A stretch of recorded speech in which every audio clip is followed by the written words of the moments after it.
Hi friends, எல்லாம் எப்படி இருக்கீங்க? கர்த்தர் கிருபையில் நம்ம எல்லாம் நல்லாயிருக்கோம். இன்றைக்கி காலையில் சாப்பாடுக்கு என்னென்னு பார்த்தீங்கன்னாக்க, நாங்கள் எப்போதும் சனிக்கிழமை கேப்பங்கூழ் இருக்கும். இது பிள்ளைங்களுக்கு குடிக்கிறதுக்காண்டி இப்படி கரைச்சி வச்சுருக்கோம். தயிர்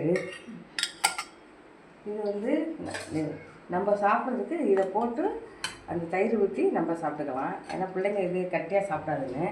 அதுக்கு கொத்தரவத்தை இது எப்படின்னாக்கா, கொத்தரங்காய் லேசாக ஒரு வெங்காயம் காமிச்சிட்டு தயிர் ஊற்றி நைட்டு அமுக்கி வச்சுட்டு காலைல காய வச்சு வறுத்தேனாக்கா செம்ம டேஸ்ட்டாக இருக்கும். வெறும் கொத்தரங்காய்னு நினச்சிக்காதீங்க. அதே போல் இது எல்லா சாப்பாட்டுக்கும் இது நல்லாயிருக்கும். எங்கள் பிள்ளைங்க ரொம்ப விரும்பி சாப்பிடுவாங்க. இது சின்ன வெங்காயம், இது மோர் மிளகா, இந்த வாழைப்பூரை போட்டிருக்கோம். இது சாப்பிட்டாக்க நல்லா ஹெல்த்தியான ஃபுட்டு. சனிக்கிழமை பார்த்தீங்கன்னாக்கா எங்கள் வீட்டில் கேப்பங்கூழ், கம்பங்கூழ் ஏதாச்சும் ஒன்று இருக்கும்.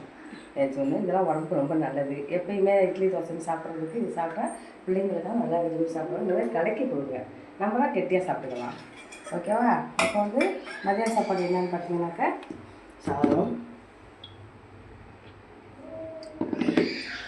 நல்லா பூண்டு, சின்ன வெங்காயம் எல்லாம் போட்டு நல்லெண்ணெய் ஊற்றி நல்லா ஹெல்த்தியான ஒரு வெங்காயம் பூண்டெல்லாம் போட்டு வத்த குழம்பு மாதிரி புளிக்குழம்பு மாதிரி வைக்கணும்.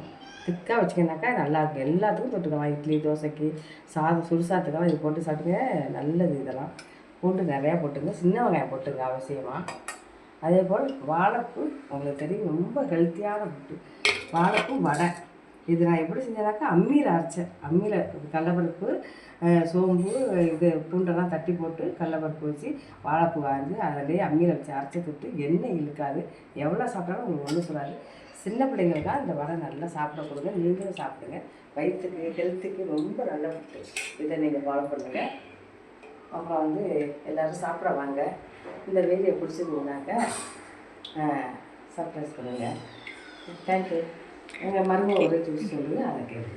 ஓகே, இன்றைக்கான டிப்ஸ் என்ன அப்படின்னு பார்த்தீங்கன்னா, இப்போ சாம்பார்லாம் வைக்கும்போது அதில் உப்பு கொஞ்சம் கூட போயிருச்சு அப்படின்னு வைங்களேன்.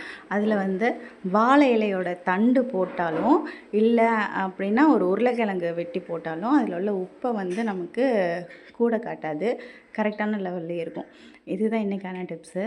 இந்த டிப்ஸ் உங்களுக்கு பிடிச்சது அப்படின்னா லைக் பண்ணுங்கள், ஷேர் பண்ணுங்கள், சப்ஸ்கிரைப் பண்ணுங்கள். தேங்க்யூ. எங்கள் வீடியோ பார்த்தவங்க அனைவருக்கும் நன்றி. தேங்க்யூ.